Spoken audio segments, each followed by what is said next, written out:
어머님, 그 키터만 냄새 나는 짐 좀 치워주세요. 손님 오면 창피해서 어떡해요.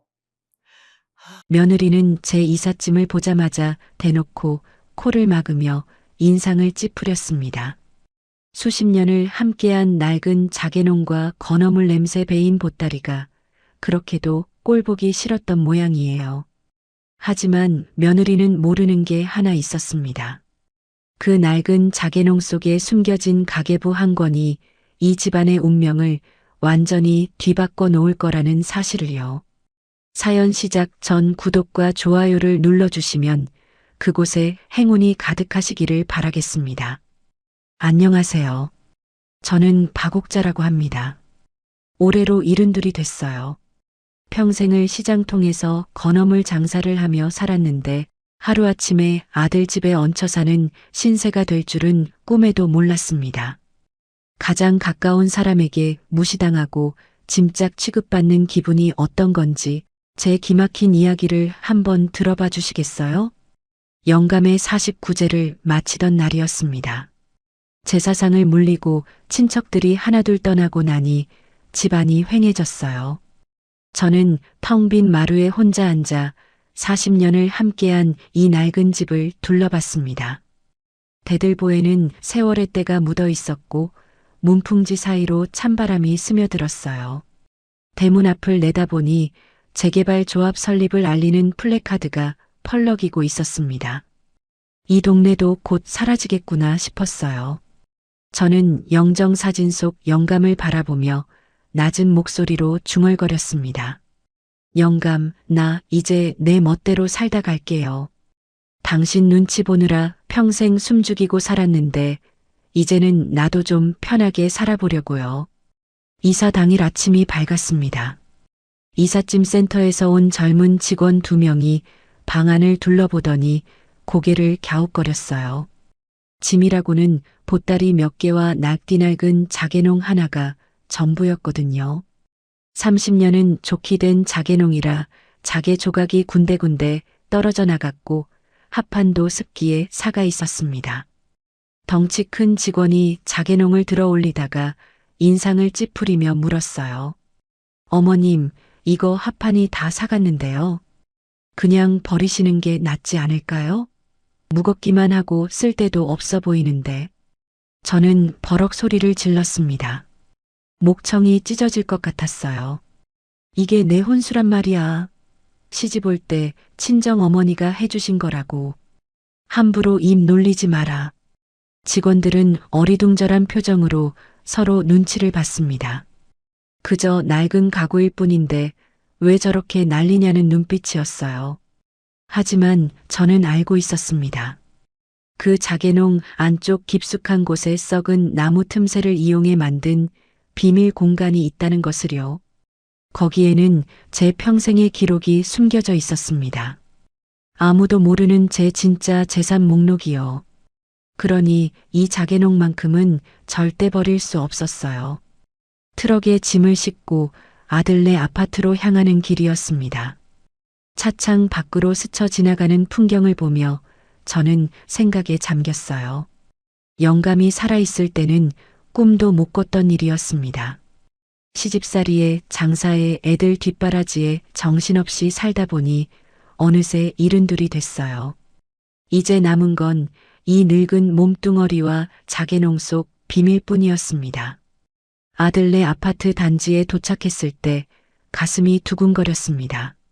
33평짜리 아파트라고 들었는데 입구부터 번듯해 보였어요. 엘리베이터를 타고 올라가 현관 앞에 섰을 때 저는 크게 심호흡을 했습니다. 비밀번호를 누르기 전에 스스로에게 최면을 걸었어요. 이 문을 여는 순간 나는 의리다. 돈 한 푼 없는 늙은 어미다. 아들한테 얹혀 사는 신세다. 그렇게 마음을 단단히 먹고 문을 열었습니다. 현관에 들어서자마자 며느리 미주가 나왔습니다. 하지만 반가운 기색은 전혀 없었어요. 미주는 제 발치를 흘끔 내려다보더니 이마에 깊은 주름을 잡았습니다. 제 고무신에 묻은 흙을 본 모양이었어요. 어머님, 신발에 흙 좀 털고 들어오세요. 어제 업체 불러서 왁스 칠했거든요. 스크래치 나면 곤란해요. 저는 얼른 고개를 숙이고 신발을 벗었습니다. 미안하다는 말이 목구멍까지 올라왔지만 꼭 삼켰어요. 뒤따라 이삿짐이 들어오기 시작했습니다. 보따리 몇 개와 낡은 자개농이 현관에 놓이자 미주의 표정이 순식간에 굳어지더군요. 미주는 대놓고 코를 막으며 얼굴을 찡그렸습니다. 아이고, 이게 무슨 냄새야? 시장 건어물 냄새가 온 집안에 배겠네. 미주는 휙 돌아서더니 거실로 가서 공기청정기를 터보 모드로 돌렸습니다. 그러고는 베란다 창문까지 활짝 열어젖혔어요. 12월 찬바람이 쏴하고 밀려들었습니다. 저는 그 자리에 서서 어쩔 줄 몰랐어요. 첫날부터 이런 대접을 받을 줄은 몰랐거든요. 미주가 손짓으로 저를 불렀습니다. 따라가 보니 베란다 쪽에 조그만 방이 하나 있었어요. 문을 열자마자 저는 그 자리에 멈춰 섰습니다. 그곳은 방이 아니라 창고였거든요.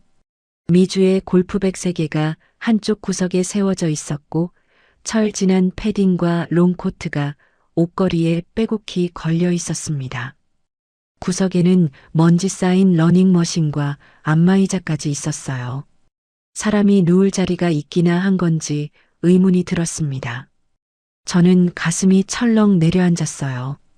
아, 내가 이 집에서 짐짝 취급을 받게 되는구나.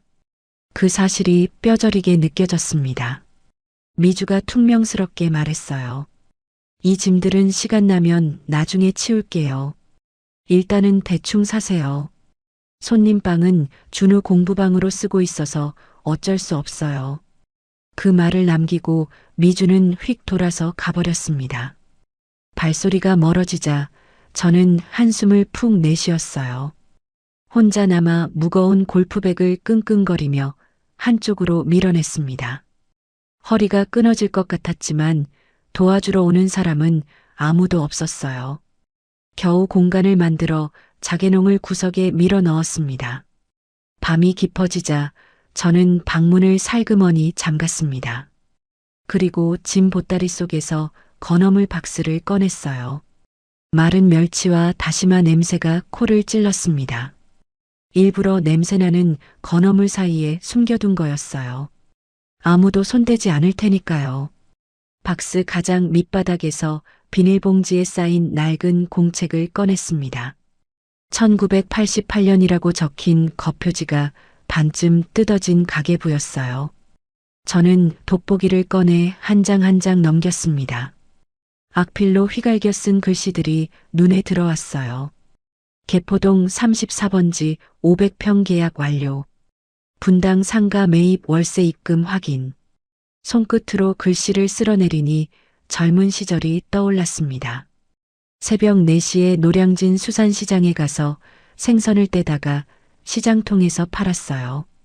손톱 밑에 비늘이 박히고 생선 내장 냄새가 몸에 배어도 악착같이 버텼습니다. 그렇게 한 푼 두 푼 모은 돈으로 남들 모르게 땅을 사 모았어요. 그때 방문 밖에서 발소리가 들렸습니다. 아들 성훈이 퇴근해서 들어온 모양이었어요. 저는 화들짝 놀라 가계부를 이불 밑에 숨겼습니다. 성훈이 문 앞에서 멈추더니 노크도 없이 문을 벌컥 열었어요. 엄마 뭐해? 짐은 좀 줄이지 그랬어. 집이 좁아 터지겠네. 성훈의 목소리에는 반가움 대신 짜증이 가득했습니다. 그러더니 한숨을 푹 쉬며 물었어요. 아버지 보험금 남은 건 정말 없는 거야? 장례비 쓰고 좀 남았을 텐데. 저는 고개를 저었습니다. 그거 다 내 아버지 병원비로 썼다. 남은 건 이 늙은 몸뚱어리 뿐이야. 성우는 노골적으로 실망한 표정을 지었습니다. 아유아는 한숨소리와 함께 문을 쾅 닫고 나갔어요. 내 아들이 첫날부터 돈 이야기를 하다니. 가슴 한구석이 싸늘하게 식어갔어요. 첫 저녁 식사 시간이 됐습니다. 식탁에 앉으니 배달 음식이 놓여 있었어요. 매운 냄새가 진동하는 마라탕과 느끼한 치즈가 늘어지는 피자였습니다. 미주가 젓가락을 집으며 비죽 웃었어요. 어머님은 이가 부실하셔서 이런 매운 거 못 드시려나? 저희는 오늘 이게 먹고 싶어서요. 저는 아무 말 없이 자리에서 일어났습니다. 부엌 구석에서 찬밥을 꺼내 누룽지를 끓였어요. 등 뒤에서 아들 부부가 낄낄거리며 피자를 먹는 소리가 들렸습니다. 눈물이 핑 돌았지만 꾹 참았어요. 설거지를 하면서 부엌 창문 너머로 강남의 야경이 내려다 보였습니다. 반짝이는 불빛들이 보석처럼 수놓아져 있었어요. 저는 속으로 피식 웃었습니다. 저 불빛 중 하나가 내 소유의 빌딩에서 나오는 거란다. 너희들은 꿈에도 모르겠지만 밤이 더 깊어지자 안방 문틈으로 미주의 통화 소리가 새어나왔습니다. 저는 화장실에 가는 척하며 귀를 기울였어요. 아휴 언니, 시어머니가 들어오셨거든. 냄새 때문에 미치겠어 진짜. 집안에 건어물 냄새가 배서 머리가 아프다니까.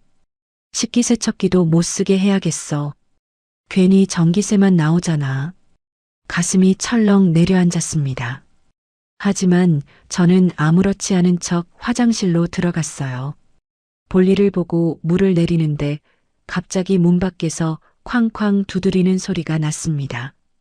어머님, 휴지 많이 넣지 마세요. 변기 막히면 업체 부르는데 돈 들어요. 미주의 날카로운 목소리에 온몸에서 힘이 빠졌습니다. 모멸감이 파도처럼 밀려왔어요. 고작 휴지 몇 장 썼다고 이런 소리를 들어야 하나 싶었습니다. 좁은 창고방 잠자리에 누워 천장을 바라봤습니다. 잠이 오지 않았어요. 왜 재산을 공개하지 않고 이 집에 들어왔을까? 스스로에게 물었습니다. 답은 간단했어요. 아들의 됨됨이를 마지막으로 시험해 보고 싶었거든요. 돈 없는 어미를 어떻게 대하는지 두 눈으로 똑똑히 확인하고 싶었습니다.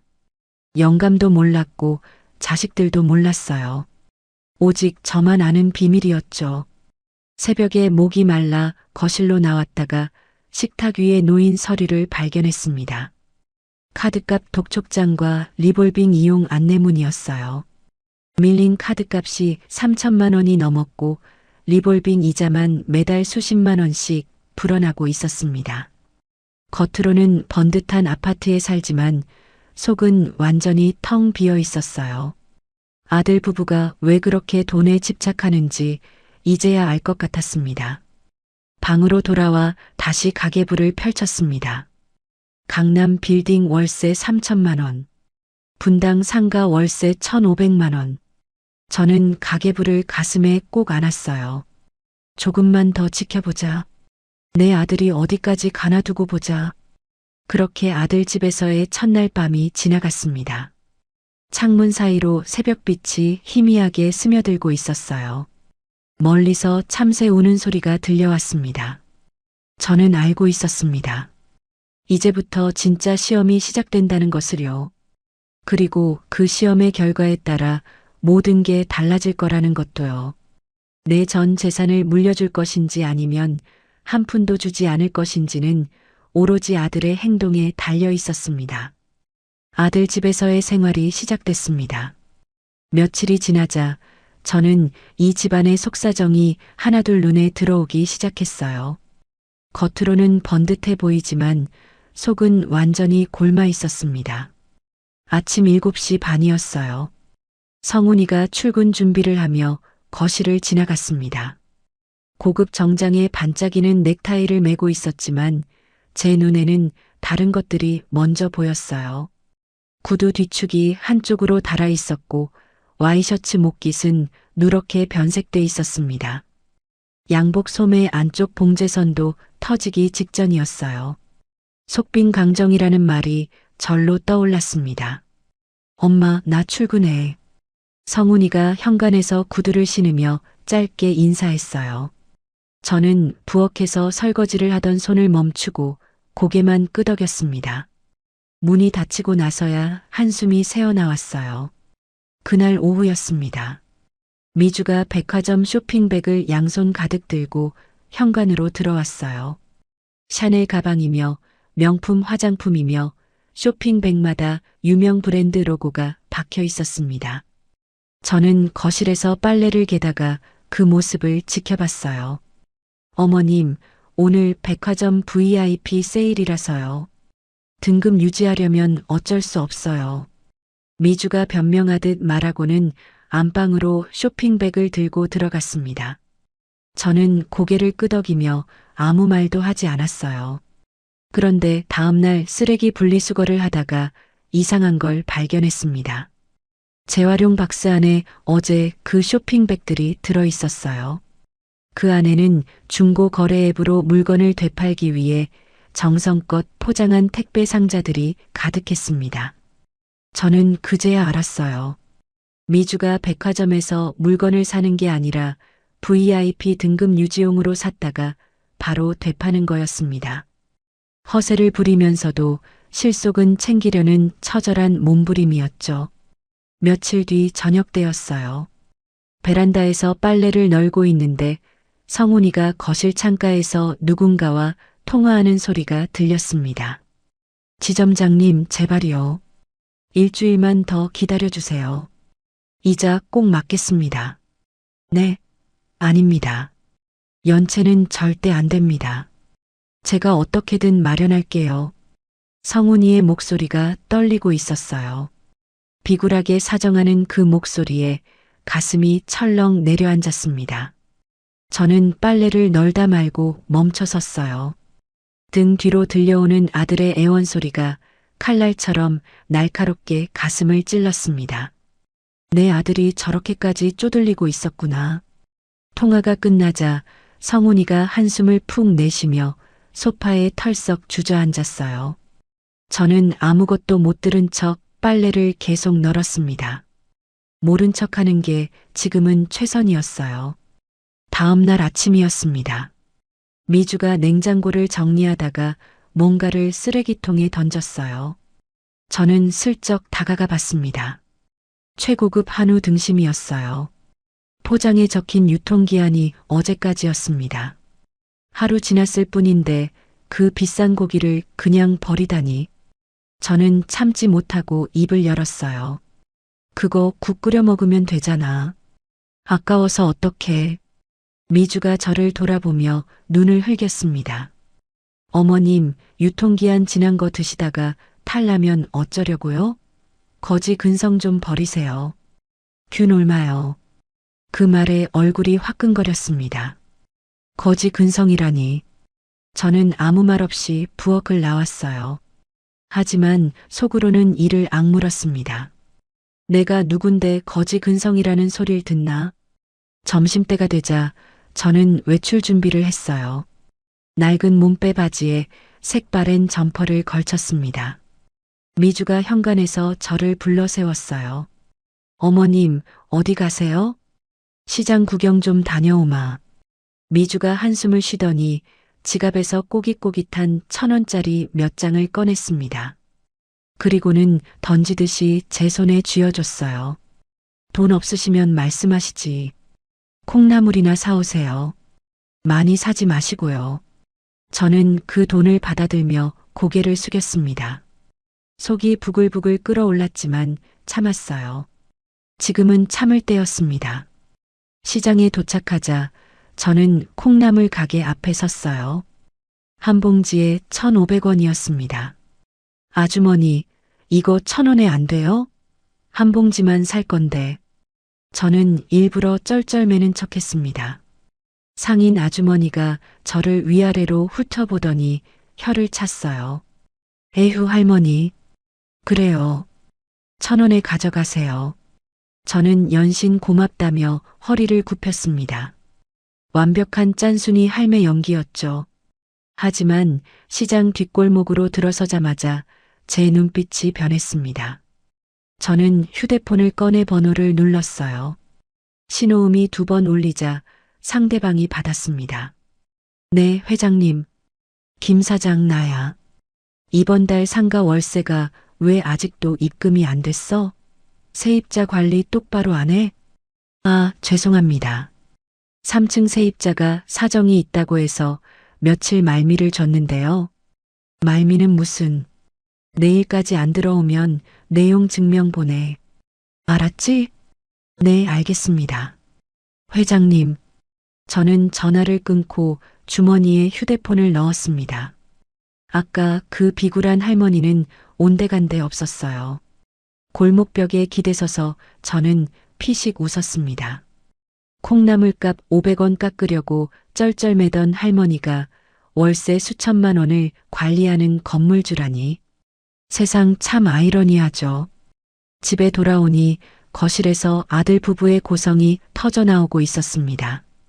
저는 현관에서 신발을 벗다 말고 귀를 기울였어요. 당신이 아파트 사자고 했잖아. 영끌에서 사자고. 미주의 날카로운 목소리였습니다. 그때 당신도 좋다고 했잖아. 그리고 주식은 내가 말아먹은 거잖아. 성훈이가 받아쳤어요. 두 사람의 싸움은 점점 격해졌습니다. 아, 진짜. 이러다 우리 다 거리로 나앉겠다. 쾅! 뭔가 깨지는 소리가 났어요.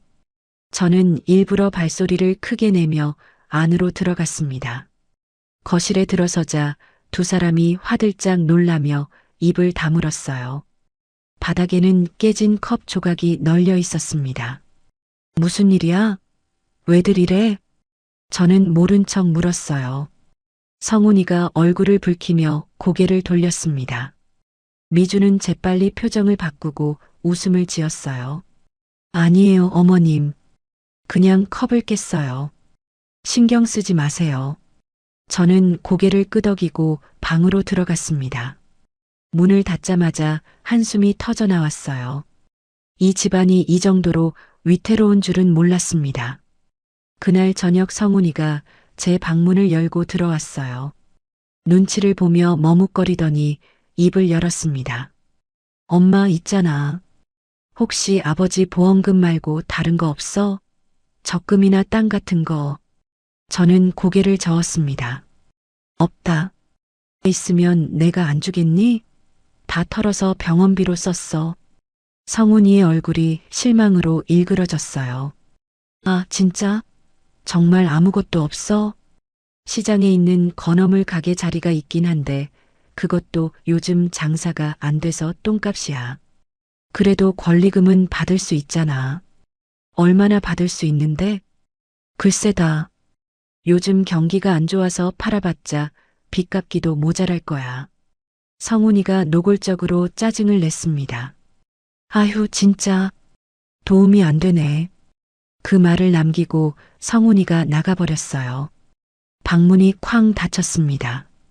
저는 가슴을 쓸어내리며 쓴웃음을 지었어요. 도움이 안 된다니. 내 엄마가 널 어떻게 키웠는데. 며칠 뒤 저는 동네 재활용센터에서 폐지를 모아 팔았습니다. 손에 쥔 돈은 5만 원이었어요. 유치원에서 돌아온 손주 준우에게 주려고 봉투에 담았습니다. 준우야, 할머니가 용돈 줄게. 맛있는 거 사 먹어. 준우가 눈을 반짝이며 손을 내밀려는 순간 미주가 달려와 제 손에서 봉투를 낚아챘어요. 어머님, 애벌은 나빠져요.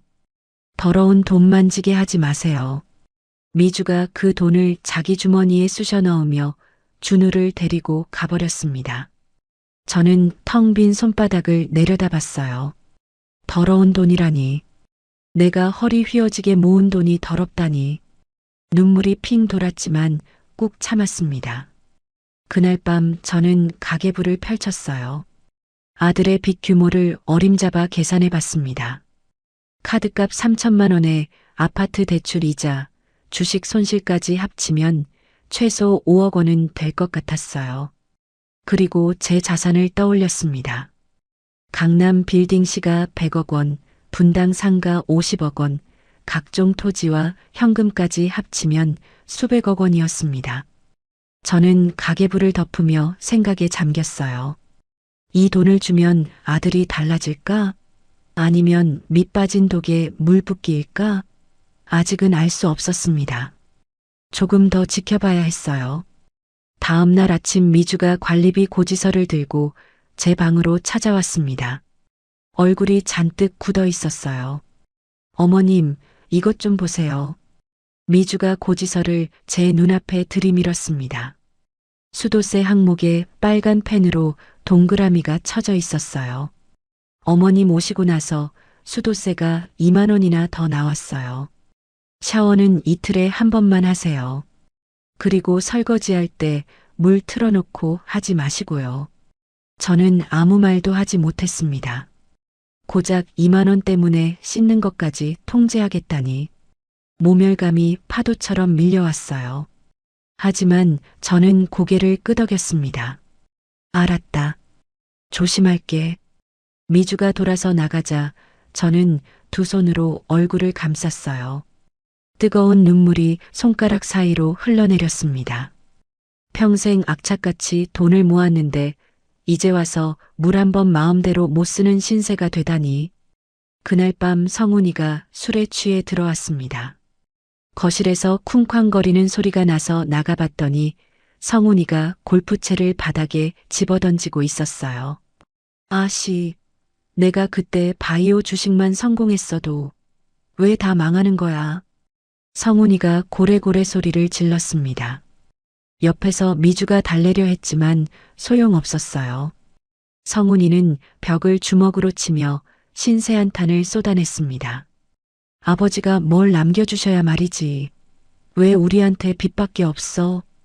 그 말에 저는 가슴이 찢어지는 것 같았어요. 내 아버지가 빚만 남겼다고? 내가 대학 갈 때 등록금은 누가 냈는데?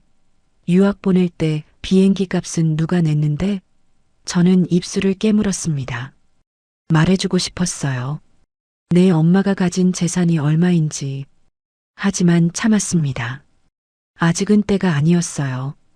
다음 날 아침 저는 난장판이 된 거실을 치웠습니다. 깨진 화분 조각과 넘어진 골프채를 정리하고 바닥을 닦았어요. 미주가 거실로 나왔지만 도와주기는커녕 저를 쳐다보며 한마디 했습니다. 어머님이 아버님 기 좀 살려주셔야죠. 혹시 숨겨둔 땅이라도 없으세요? 저는 걸레를 짜며 대답했어요. 없다. 있으면 벌써 꺼냈지. 미주가 혀를 차며 안방으로 들어갔습니다. 저는 걸레질을 하며 속으로 되뇌었어요. 숨겨둔 땅이 있긴 하지. 내가 상상도 못할 만큼 많이. 그날 밤 저는 방문을 잠그고 가계부를 다시 꺼냈습니다. 손끝으로 숫자들을 쓸어내리며 생각에 잠겼어요. 이 집안은 생각보다 훨씬 심각했습니다. 돈이 없어서가 아니라 돈을 다루는 법을 몰라서 무너지고 있었어요. 저는 창밖의 어둠을 바라보며 다짐했습니다. 조금만 더 지켜보자. 내 아들이 정말 어떤 사람인지 끝까지 확인하고 나서 결정하자. 아들 집에 들어온 지 보름이 지났습니다. 저는 그날 오후 동네 노인정에 갔어요. 집에만 있으면 숨이 막힐 것 같았거든요. 노인정에는 이미 동네 어르신들이 모여 앉아 화투를 치고 계셨습니다. 어머, 박여사 오셨네. 여기 앉아요. 김할머니가 저를 불렀어요. 저는 구석자리에 앉아 숭늉을 한 잔 받아 마셨습니다. 할머니들의 수다가 이어졌어요. 요즘 세상이 어떻게 돌아가는지 몰라. 자식들이 부모 돈 냄새 맡으면 눈이 뒤집힌다니까. 이 할머니가 혀를 차며 말했습니다. 맞아, 맞아. 우리 옆집 최 씨 알지? 아들한테 아파트 넘겨줬다가 요양원에 처박혔대. 세상에.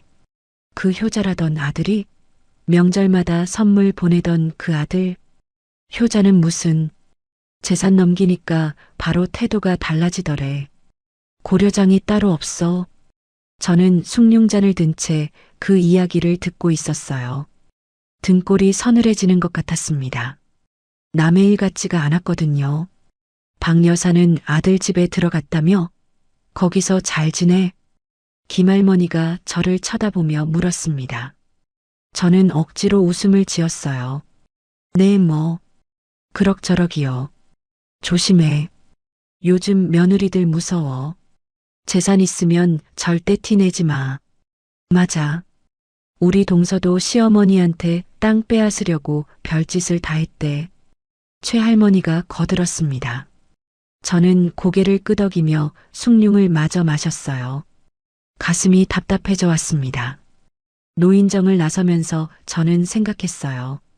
정말 내 며느리도 그런 걸까? 설마 그렇겠어?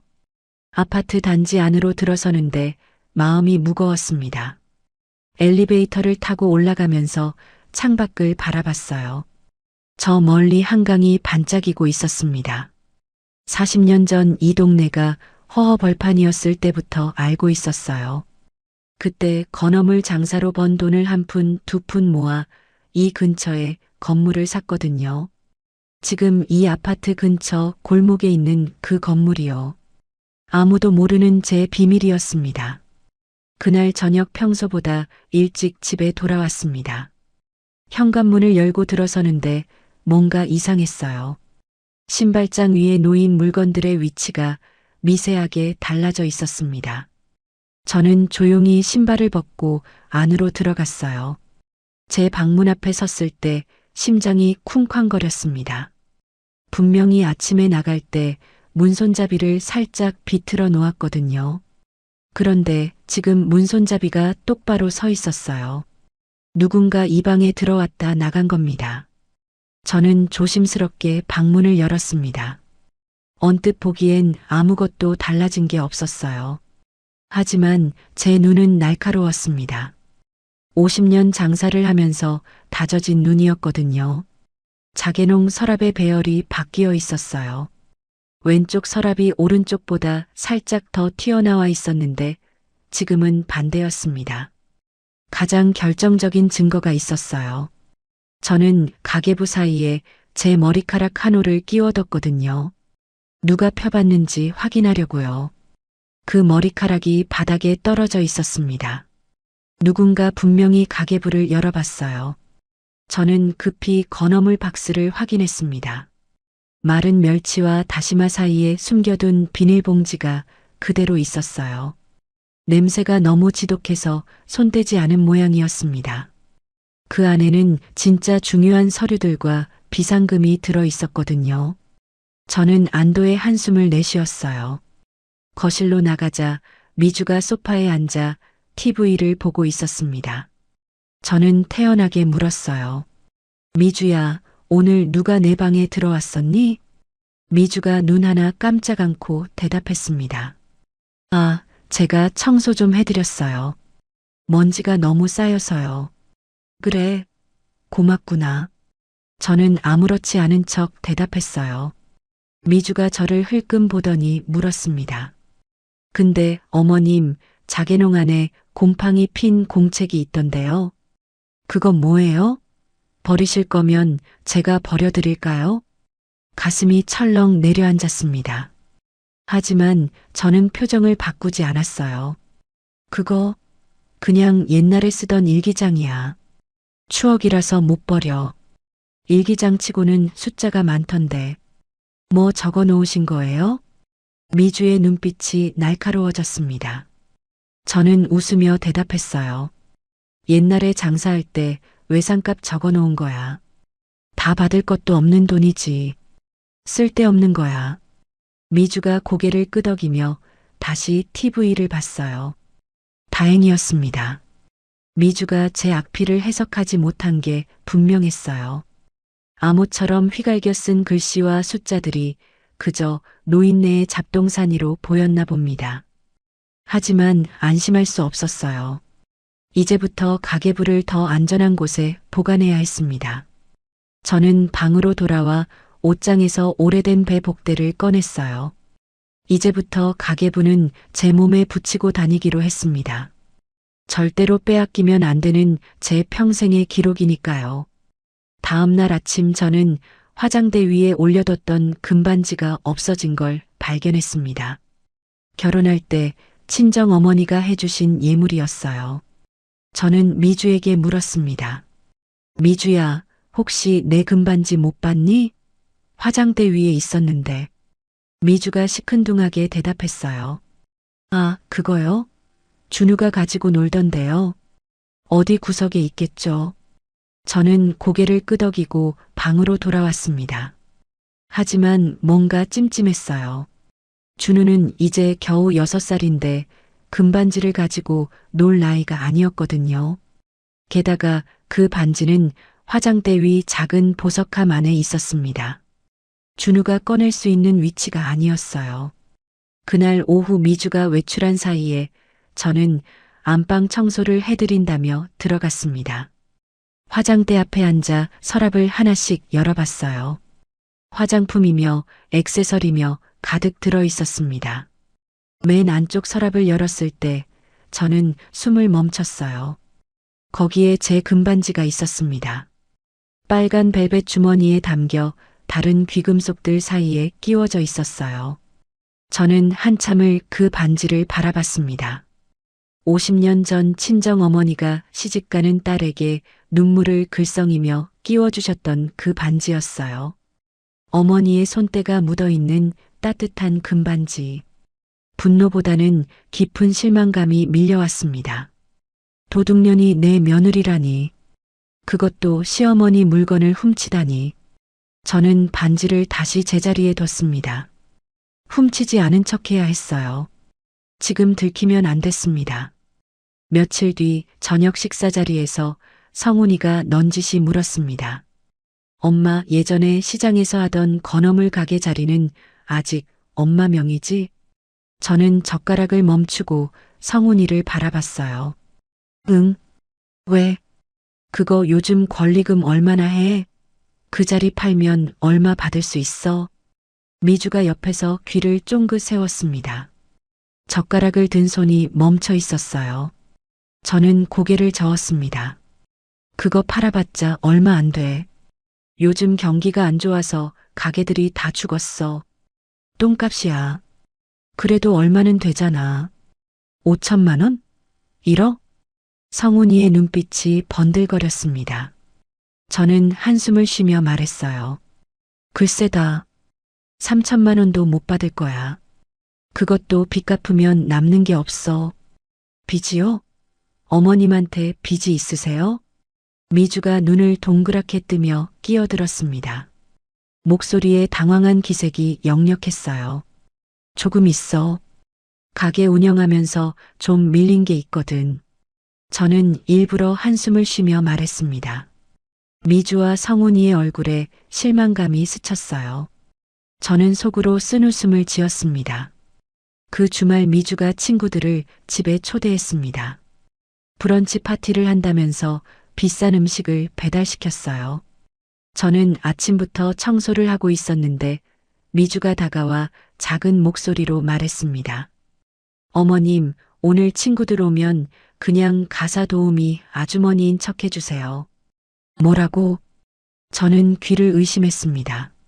앞치마를 두르던 손이 멈췄어요.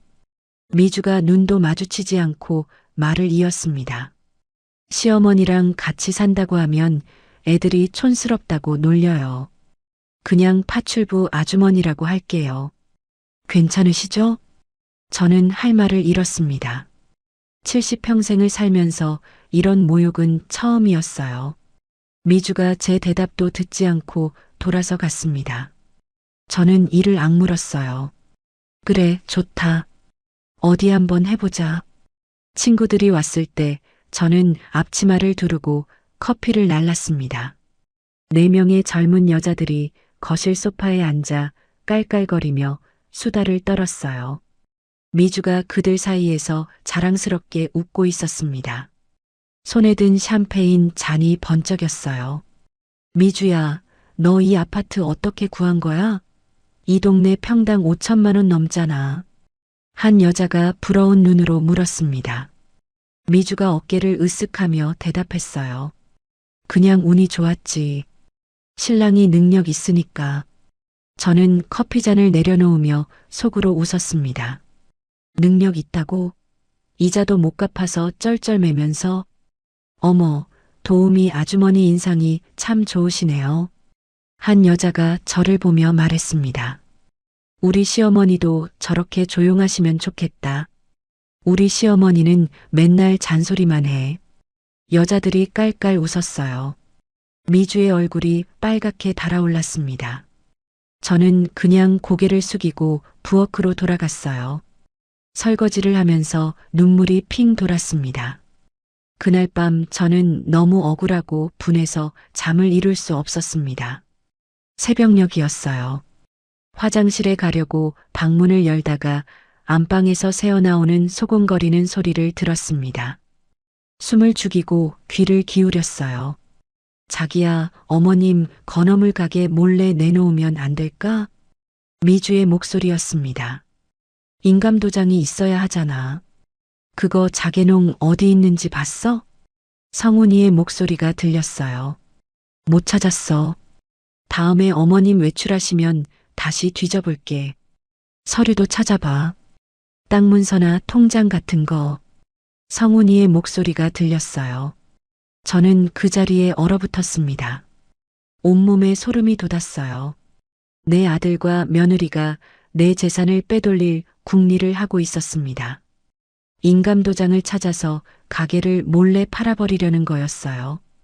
저는 조용히 방으로 돌아와 문을 잠갔습니다. 손이 부들부들 떨렸어요. 침대에 앉아 한참을 생각했습니다. 노인정에서 들었던 이야기가 떠올랐어요. 자식한테 재산 다 주면 고려장 당한다던 말이요. 그게 남의 일이 아니었습니다. 바로 내 일이었어요. 저는 배 복대 안에서 가계부를 꺼냈습니다. 손때 묻은 낡은 공책을 쓰다듬으며 다짐했어요. 이건 절대 빼앗기지 않을 거야. 내 평생의 피와 땀이 담긴 이 기록만큼은. 창밖으로 동이 트고 있었습니다. 희뿌연 새벽빛이 방 안으로 스며들었어요. 저는 가계부를 다시 복대 안에 넣고 허리춤을 단단히 여몄습니다. 이제 방어 태세로 전환해야겠다. 저는 어둠 속에서 눈을 빛냈습니다.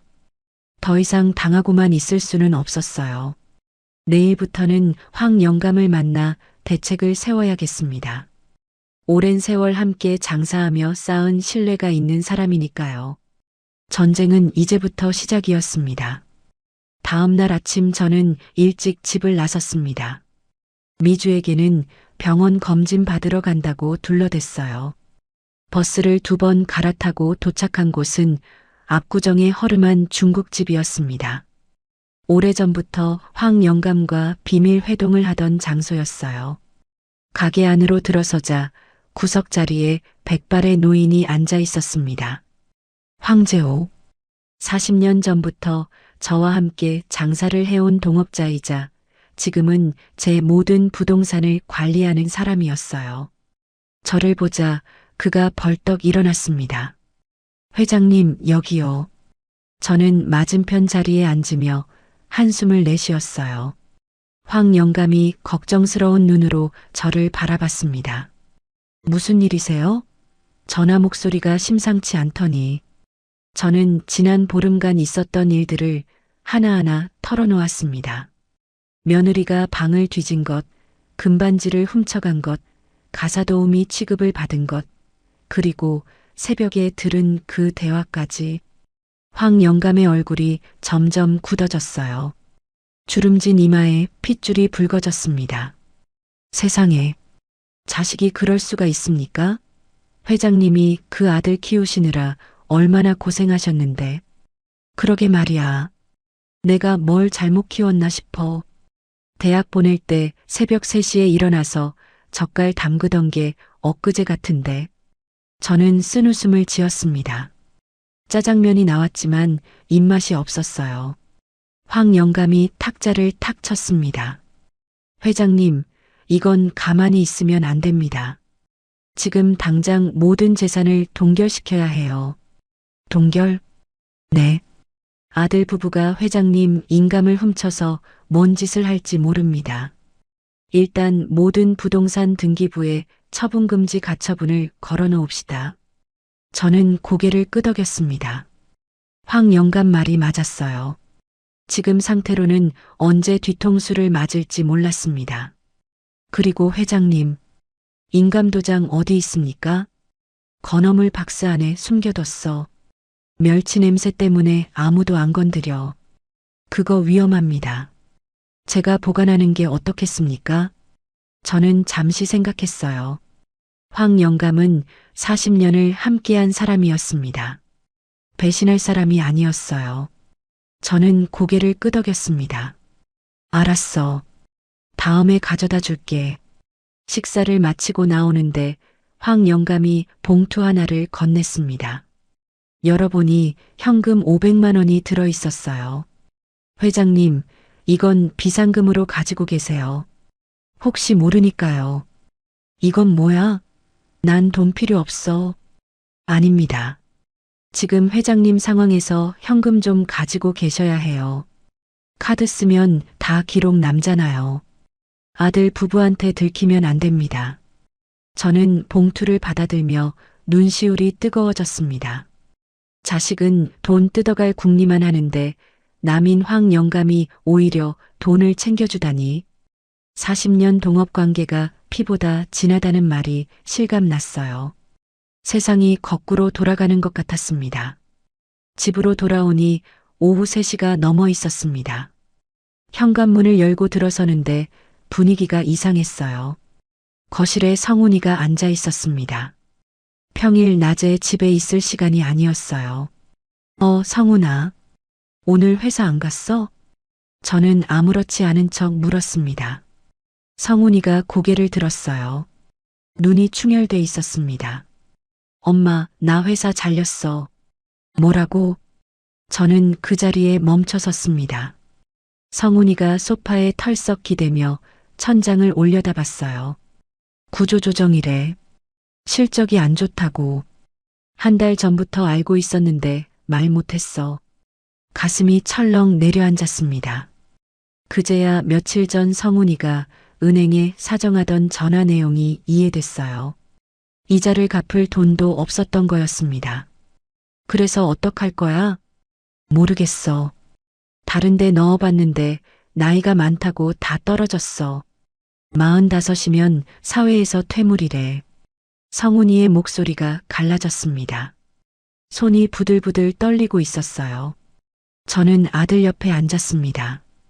등을 쓰다듬어주고 싶었지만 참았어요. 지금 섣불리 동정하면 안 됐습니다. 아직 시험이 끝나지 않았으니까요. 그래도 힘내라. 방법이 있겠지. 방법? 무슨 방법이 있어? 대출 이자는 밀리지, 카드값은 쌓이지. 다음 달이면 집도 경매 넘어갈 판이야. 아, 진짜 죽고 싶다. 성훈이가 머리를 감싸쥐며 신음했습니다. 저는 가슴이 덜컥 내려앉았어요. 집이 경매에 넘어간다고? 상황이 생각보다 훨씬 심각했습니다. 그때 안방에서 미주가 나왔어요.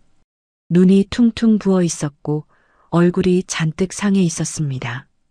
당신 때문에 내 인생이 망했어. 능력도 없으면서 왜 허세는 그렇게 부렸어.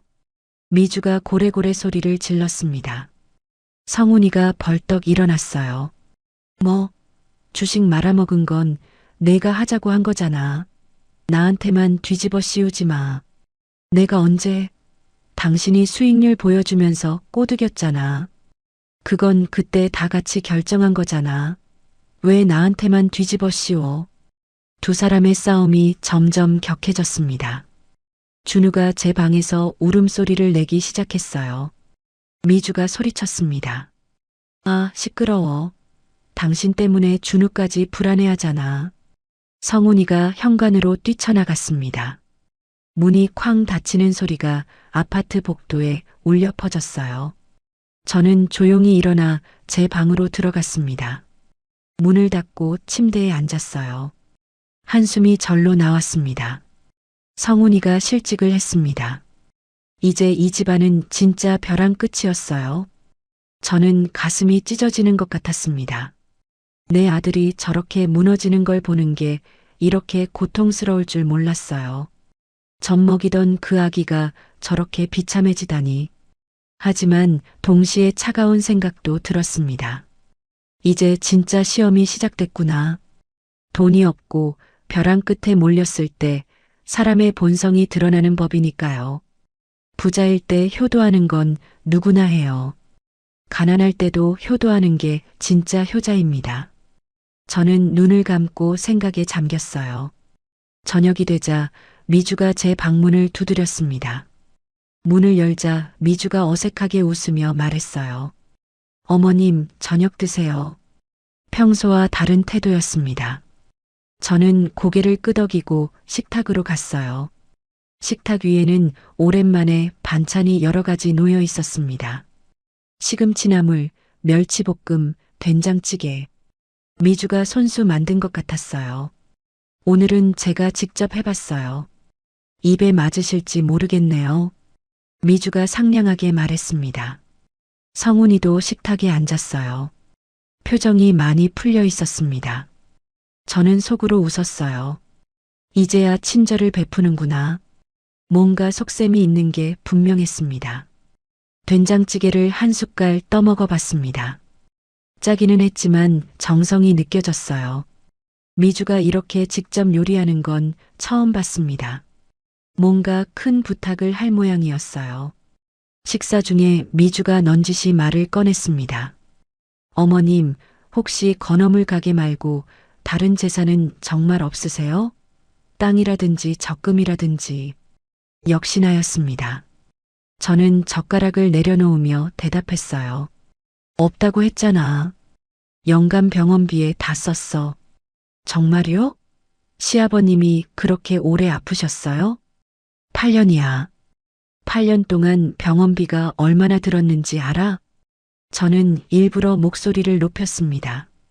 미주가 입술을 깨물며 고개를 숙였어요. 죄송해요. 그냥 혹시나 해서요. 식사를 마치고 방으로 돌아왔습니다. 침대에 누워 천장을 바라보며 생각했어요. 미주가 본색을 드러내기 시작했습니다. 남편이 실직하니까 이제 시어머니한테 손을 벌리려는 거였어요. 그런데 문득 의문이 들었습니다. 미주가 아까 저에게 친절하게 군 건 단순히 돈 때문만일까요?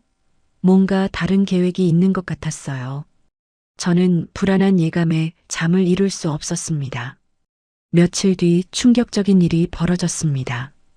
아침 9시쯤이었어요. 일어나 화장실에 가려는데 거실에서 낯선 목소리가 들렸습니다. 살금살금 다가가 봤더니 정장을 입은 남자 2명이 소파에 앉아 있었습니다.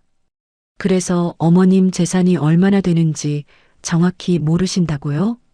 남자 중 한 명이 미주에게 물었습니다. 미주가 고개를 끄덕였어요. 네. 시어머니가 숨기고 계신 게 분명한데 정확히 뭐가 있는지 모르겠어요. 알겠습니다. 저희가 조사해 드리죠. 부동산 등기부랑 금융자산 조회는 기본이고요. 숨겨진 재산까지 다 찾아드립니다. 저는 귀를 의심했습니다. 미주가 흥신소를 고용한 거였어요. 제 재산을 캐내려고 사람까지 쓴 겁니다. 비용은 얼마예요? 기본 조사 500만 원이고요. 숨긴 재산 찾으면 그 금액의 10%를 추가로 받습니다. 알겠어요. 일단 진행해 주세요. 미주가 봉투에서 현금 다발을 꺼내 건넸습니다. 500만 원이었어요. 저는 기가 막혔습니다. 카드값도 못 갚는다면서 흥신소에 쓸 돈은 있는 거였어요. 남자들이 일어서며 말했습니다. 결과는 일주일 안에 나옵니다. 연락드리죠. 감사합니다. 빨리 좀 부탁드려요. 미주가 현관까지 배웅하는 소리가 들렸습니다. 저는 조용히 방으로 돌아왔어요. 온몸이 부들부들 떨렸습니다. 분노 때문이 아니었어요. 배신감 때문이었습니다. 며느리가 시어머니 재산을 캐내려고 흥신소까지 동원하다니. 그것도 빚더미에 앉아서. 저는 급히 휴대폰을 꺼내 황 영감에게 전화했습니다. 손이 떨려서 번호를 제대로 누르기 힘들었어요. 황 사장님, 나야. 큰일 났어. 며느리가 흥신소를 불렀어. 뭐라고요? 흥신소요? 응. 내 재산 조사하겠대. 어떡하지? 걱정 마세요. 회장님 재산은 다 차명으로 돼 있잖아요. 쉽게 못 찾습니다. 저는 그제야 한숨을 돌렸습니다. 다행이었어요. 오래전 황 영감 조언대로 모든 부동산을 법인 명의로 해뒀거든요. 하지만 안심할 수 없었습니다. 프로들이 파고들면 언젠가는 들킬 수도 있었어요. 황 사장님, 이제 더는 못 참겠어. 반격할 때가 된 것 같아. 무슨 계획이 있으십니까? 저는 창밖을 바라보며 입꼬리를 올렸습니다. 며느리가 흥신소로 나를 조사한다고? 좋아. 나도 며느리를 조사해 볼 거야. 걔 친정이 어떤 집안인지 제대로 파헤쳐봐. 알겠습니다. 바로 시작하겠습니다. 전화를 끊고 저는 다시 방문을 잠갔습니다. 이제 진짜 전쟁이 시작됐어요. 며느리가 먼저 칼을 뽑았으니 저도 가만히 있을 수 없었습니다. 배 복대에서 가계부를 꺼냈습니다. 손때 묻은 낡은 공책이 손에 익숙했어요. 이 안에 적힌 숫자들이 내 평생의 땀과 눈물이었습니다. 아무에게도 빼앗기지 않을 거예요. 가계부를 가슴에 안으며 속삭였습니다. 두고 봐라. 누가 이기나. 밤이 깊어갔습니다. 창밖으로 짙은 어둠이 내리고 있었어요.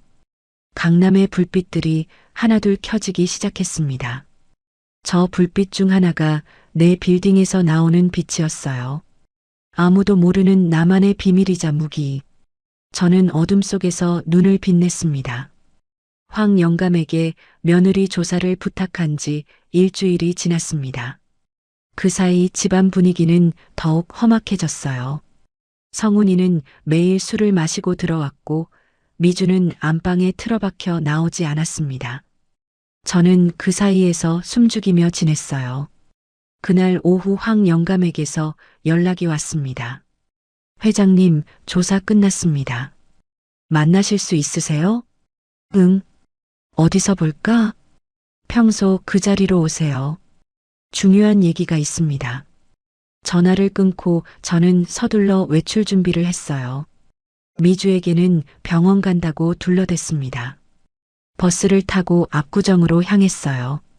중국집에 도착하니 황 영감이 이미 와 있었습니다. 구석 자리에 앉아 차를 마시고 있었어요. 표정이 심상치 않았습니다. 평소에 온화한 얼굴이 아니었어요. 눈빛이 날카롭게 빛나고 있었고 입술이 굳게 다물어져 있었습니다. 앉으세요, 회장님. 저는 맞은편 자리에 앉았습니다. 황 영감이 갈색 서류 봉투를 탁자 위에 올려놓았어요. 일단 보세요. 저는 봉투를 열어 서류들을 꺼냈습니다. 첫 장부터 눈이 휘둥그레졌어요. 미주의 친정 가족관계 증명서였습니다. 그런데 뭔가 이상했어요. 미주가 결혼 전에 쓰던 이름이 달랐습니다. 이게 뭐야? 최미주가 아니라 김수진? 네. 며느리분이 개명을 했더라고요. 결혼하기 2년 전에요. 본적까지 바꿨습니다. 완전히 새 사람이 된 거죠. 저는 서류를 손에 쥔 채 멍하니 앉아 있었습니다. 내가 알던 며느리는 가짜였어요. 저는 다음 장을 넘겼습니다. 거기에는 신문 기사 스크랩이 있었어요. 2015년 날짜의 기사였습니다. 제목을 보는 순간 숨이 멎는 것 같았어요. 억대 결혼 사기 일당 검거, 주범 김모 씨 구속. 기사 내용을 읽어 내려갔습니다. 피해자들 대부분이 50대 이상의 재산가들이었어요.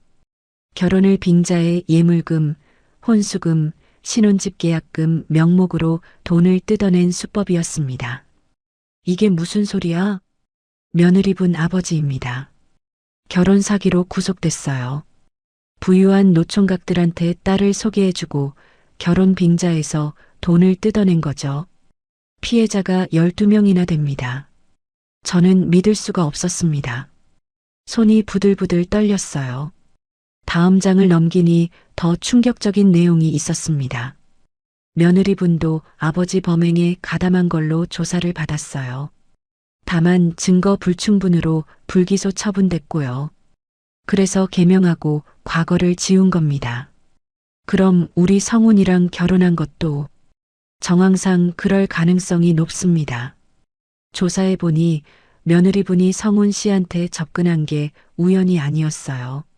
성훈 씨가 다니던 회사 인근 카페에서 3달을 일하며 타깃을 물색한 흔적이 있습니다. 성훈 씨가 그 카페의 단골이었거든요. 매일 아침 아메리카노를 주문했다고 해요. 세상에. 저는 머리를 감싸쥐었습니다. 성훈이가 미주를 처음 데려왔을 때가 떠올랐어요. 착하고 예쁜 애라며 자랑하던 아들의 얼굴이요. 그때 저도 미주가 마음에 들었습니다. 순박해 보였거든요. 그게 다 연기였다니. 머리가 핑 돌았습니다. 그 착한 척하던 미주가 결혼 사기꾼 딸이었다니.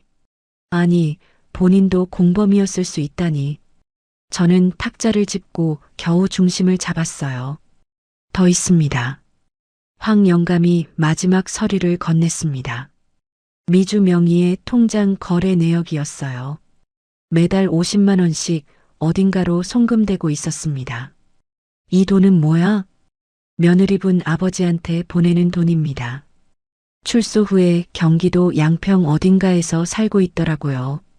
3년형 받고 2년 전에 나왔습니다. 지금도 보내고 있는 거야? 네. 이번 달에도 송금됐어요. 수신인 이름이 김학수, 며느리분 아버지 이름입니다. 저는 한참을 말을 잇지 못했습니다. 그제야 모든 게 이해됐어요.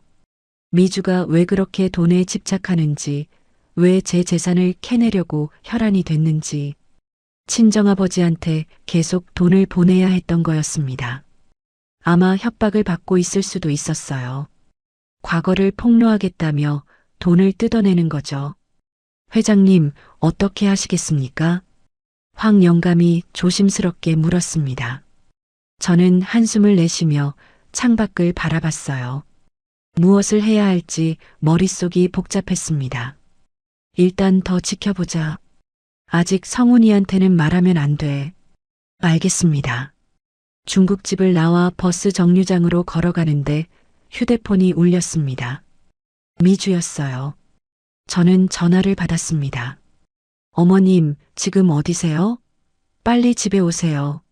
손님이 왔어요. 미주의 목소리가 평소와 달리 들떠 있었습니다. 불길한 예감이 들었어요. 손님? 누군데? 뭔가 심상치 않은 느낌이었어요. 그냥 빨리 오세요. 전화가 끊겼습니다. 저는 서둘러 집으로 향했어요. 택시를 타고 30분 만에 아파트에 도착했습니다. 엘리베이터를 타고 올라가는 동안 가슴이 두근거렸어요. 무슨 일이 벌어진 걸까? 현관문을 열고 들어서는 순간 심장이 멎는 것 같았어요. 거실에 며칠 전 봤던 그 남자들이 앉아 있었습니다. 흥신소 직원들이었어요. 그리고 그 앞에는 미주와 성훈이가 나란히 앉아 있었습니다. 성훈이의 얼굴이 창백하게 질려 있었어요. 어머, 어머님 오셨네요. 앉으세요. 미주가 상냥한 목소리로 말했습니다. 하지만 눈빛은 차갑게 빛나고 있었어요. 저는 천천히 소파에 앉았습니다. 어머님, 저희가 조사한 결과가 나왔어요. 흥신소 남자가 서류를 꺼냈습니다. 저는 심장이 쿵쾅거렸어요. 설마 내 재산을 찾아낸 건가? 손바닥에 땀이 흥건했습니다. 어머님 명의로 된 부동산은 시장 건어물 가게 자리 하나뿐이더라고요. 시세로 약 3천만 원 정도 됩니다. 저는 속으로 안도했습니다. 다행이었어요. 법인 명의라서 못 찾은 거였습니다. 미주의 얼굴에 실망감이 스쳤어요. 그게 전부예요? 네. 은행 계좌도 조회했는데 잔고가 얼마 안 됩니다. 하지만 남자가 말을 이었습니다. 이상한 점이 있었어요. 어머님이 매달 모법인에서 돈을 받고 계시더라고요. 매달 3천만 원씩 피가 싹 빠지는 느낌이었습니다. 통장 거래 내역을 조회한 거였어요. 저는 표정을 관리하려고 애썼습니다. 그게 뭐야? 3천만 원? 성훈이가 벌떡 일어나며 소리쳤습니다. 얼굴이 불그락푸르락 변했어요. 미주의 눈이 번뜩였습니다. 어머님, 이게 무슨 돈이에요? 매달 3천만 원이면 1년에 3억 6천이잖아요. 그 돈이면 우리 빚 다 갚고도 남아요. 저는 침착하게 대답했습니다. 떨리는 목소리를 억지로 눌렀어요. 그건 내 친구가 빌려준 돈이야. 생활비로 쓰라고. 친구요? 무슨 친구가 매달 3천만 원씩 빌려줘요? 미주가 따져 물었습니다. 저는 고개를 저었어요. 오래된 친구야. 내 사정을 알고 도와주는 거지. 그 친구도 남편 일찍 보내고 혼자 사는 처지라서 동병상련으로 챙겨주는 거야. 미주가 의심스러운 눈으로 저를 쳐다봤습니다. 하지만 더 이상 캐물을 수가 없었어요. 법인 명의까지는 추적하지 못한 거였습니다. 그 법인 이름이 뭔데요? 흥신소 남자가 서류를 확인하며 대답했습니다. 태양산업개발이라고 합니다. 부동산 관리 법인인 것 같은데 대표가 황재호라는 사람이더라고요. 나이는 73이고 주소는 서초구입니다. 성훈이와 미주가 서로를 쳐다봤습니다. 그 이름이 익숙하지 않은 모양이었어요. 저는 속으로 안도했습니다. 황 영감 이름까지는 나왔지만 저와의 관계는 모르는 거였어요.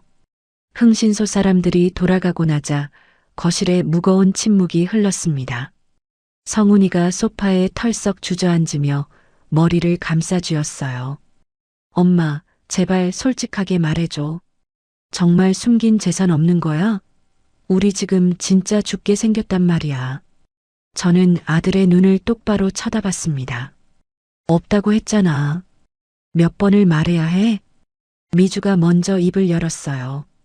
어머님, 솔직히 말씀해 주세요. 그 황재호라는 사람 누구예요? 왜 매달 그렇게 큰 돈을 보내주는 거예요? 미주가 저를 쏘아보며 물었습니다. 눈빛이 독사처럼 날카로웠어요. 옛날에 시장에서 같이 장사하던 사람이야. 그 사람이 사업해서 돈 좀 벌었거든. 불쌍하다고 도와주는 거야. 매달 3천만 원씩이나요? 말이 돼요? 세상에 그런 호구가 어디 있어요? 그 사람 형편이 괜찮으니까 그렇지. 나한테 빚진 게 있거든. 옛날에 내가 도와준 적이 있어서 갚는 거야. 미주가 입술을 깨물었습니다. 더 이상 추궁할 명분이 없었어요. 저는 자리에서 일어났습니다. 피곤하다. 방에 들어가서 쉴게. 방으로 들어와 문을 잠갔습니다. 등에서 식은땀이 흘렀어요. 아슬아슬했습니다. 조금만 더 파고들었으면 들통날 뻔했어요. 저는 급히 황 영감에게 전화했습니다. 황 사장님, 큰일 났어. 흥신소에서 태양산업개발 이름이랑 사장님 이름까지 찾아냈어. 뭐라고요? 어디까지 알아냈습니까? 법인에서 나한테 매달 3천만 원 보내는 것까지 알아냈어. 하지만 법인이 내 건지는 모르는 것 같아. 내가 둘러대서 일단은 넘어갔어. 휴, 다행이네요. 하지만 위험합니다. 저쪽에서 더 파고들면 결국 알아낼 수도 있어요. 당분간 송금을 현금으로 바꿀까요? 응, 그렇게 해. 그리고 혹시 모르니까 법인 명의도 바꿔놔. 알겠습니다. 제가 알아서 처리하겠습니다. 전화를 끊고 침대에 누웠습니다. 천장을 바라보며 생각에 잠겼어요. 상황이 점점 복잡해지고 있었습니다.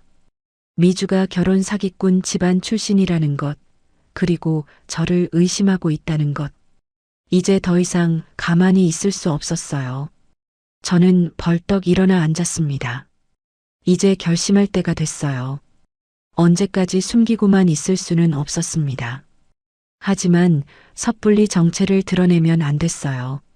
미주가 결혼 사기꾼 집안 출신이라는 것을 알게 된 이상 더욱 신중해야 했습니다. 때를 기다려야 했어요. 가계부를 꺼내 마지막 페이지를 펼쳤습니다. 거기에 제가 오래전에 적어둔 문장이 있었어요. 영감이 살아있을 때 함께 적은 문장이었습니다. 돈은 사람을 시험하는 가장 정확한 저울이다. 저는 그 문장을 손끝으로 쓸었습니다. 아직 시험은 끝나지 않았어요. 아들과 며느리가 정말 어떤 사람인지 끝까지 확인해야 했습니다. 그래야 이 재산을 어떻게 할지 결정할 수 있었어요. 창밖으로 해가 지고 있었습니다. 붉은 노을이 방 안을 물들였어요. 저는 가계부를 가슴에 안고 눈을 감았습니다. 며느리도 무서웠고 상황도 무서웠어요. 하지만 물러설 수는 없었습니다. 이건 내 평생을 건 마지막 싸움이었으니까요. 그리고 이 싸움에서 지면 안 됐습니다. 흥신소 사건이 있고 며칠 뒤였습니다. 아침부터 미주가 분주하게 움직였어요. 거실을 청소하고 꽃까지 사다 놓았습니다. 평소와 다른 모습이었어요. 오늘 손님 와?